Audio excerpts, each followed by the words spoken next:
Hello, Abnormal Investigations family. I've got another encounter for you guys. This one comes out of Oklahoma. And this one is not a werewolf or a dogman, as people like to call them. This is going to be a Bigfoot encounter. I think you all are going to really enjoy this one.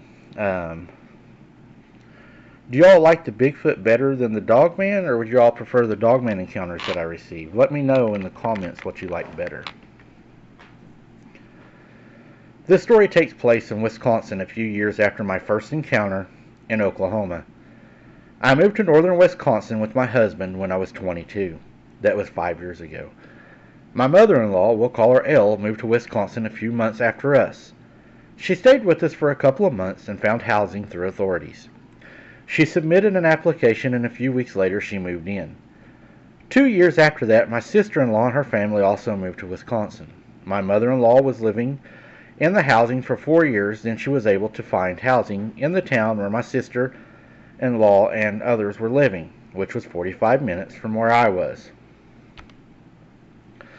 The housing was a small house big enough for a single person or a couple. It was better than living in an apartment. At that time, I was helping her move into her house. When we were getting the remainder of Elle's belongings, it was on a Friday because I had Fridays and Saturdays off.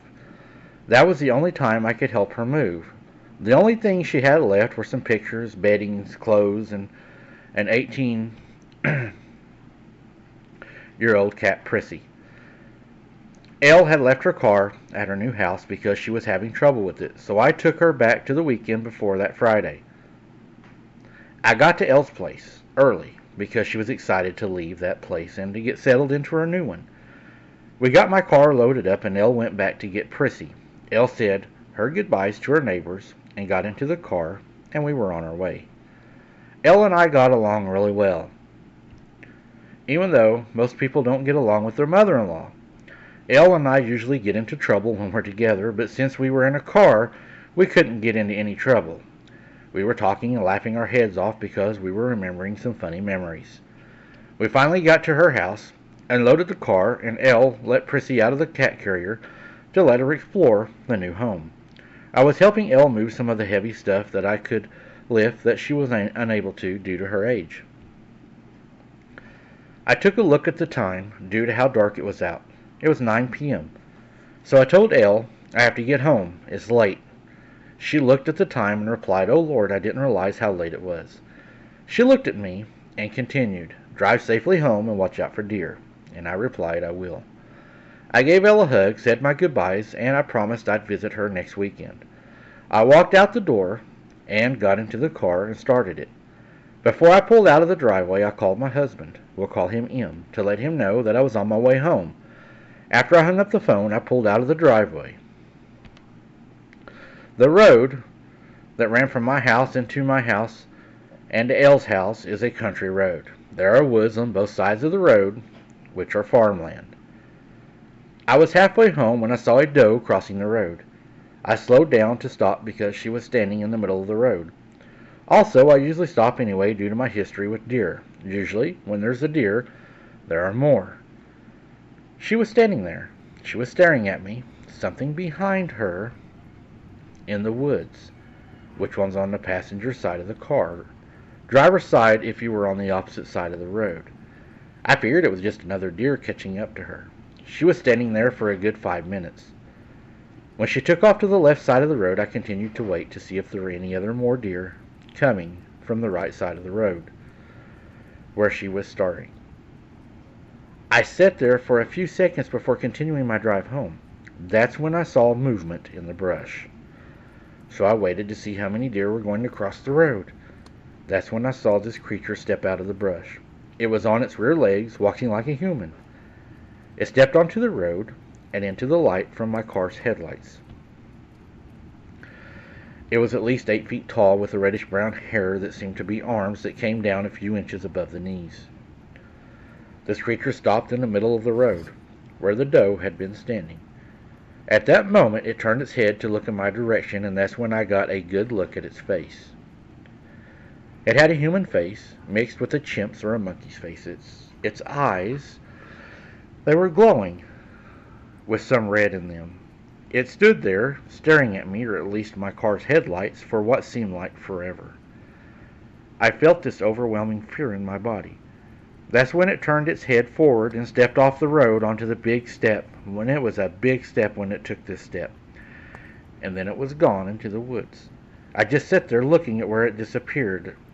It was a good few minutes before I saw headlights in my rearview mirror, and that's when I let off the brake onto the gas, and I was doing 60 for the rest of the way home. When I got home, I turned off the car and I just sat there in the dark trying to figure out what I had just seen. I finally figured out what it was. I believe it was a Bigfoot. I believe what I saw was actually a Bigfoot. I kept telling myself. I got out of the car, went into the house, and Em was still up. He said, "Hello, sweetie. Did you have fun today?" That's when he noticed something was bothering me. He asked me what was wrong. I was hesitant to tell him. Unlike me, he believes in logic explains everything. Finally, I told him what I saw. He looked at me and he said, "Probably saw a bear." I looked at him and said,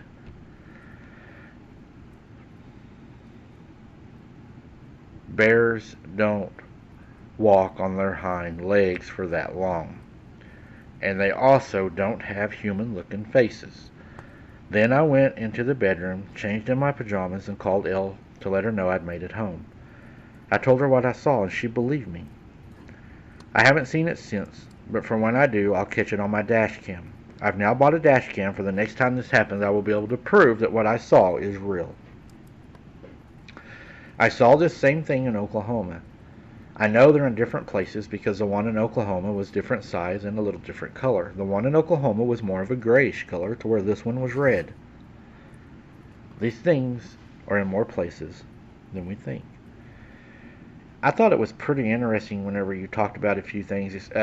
Whenever you said how it acted blinded at the headlights, almost like it was staring at the headlights. It kind of reminded me of deer when they're trapped in the lights of a car, at how they freeze, and that may be what part of the light does scare them. It's because they know when a light's on them, they're at a disadvantage, and like the old saying, a deer in the headlights. Was pretty interesting. The different colors, I think, are very, very interesting how they are, different colors. But, yeah, I think that what you ran into was probably a Bigfoot. It was probably following the deer and was fixing to make its move whenever you happen to be coming down the road.